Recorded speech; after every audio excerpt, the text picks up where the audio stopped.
قیامت کا دن ہوگا، زمین خاموش، آسمان ساکت، فرشتے صف بستہ اور ہر انسان اپنی باری کے انتظار میں۔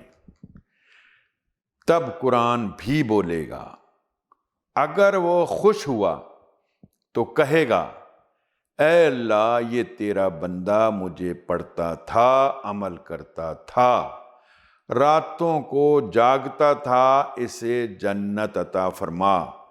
اور اگر وہ ناراض ہوا تو کہے گا اے اللہ اس نے مجھے چھوڑ دیا تھا اور نہ مجھے سمجھا اور نہ مجھ پر عمل کیا۔ قرآن خاموش کتاب نہیں، یہ قیامت کے دن گواہ بنے گی۔ فیصلہ ہمارے ہاتھ میں ہے، قرآن ہمارا وکیل بنے گا یا مخالف۔ اے اللہ ہمیں قرآن سے سچی محبت عطا فرما، اس کی روشنی سے ہمارے دلوں کو منور فرما۔ آمین یا رب العالمین۔ صلو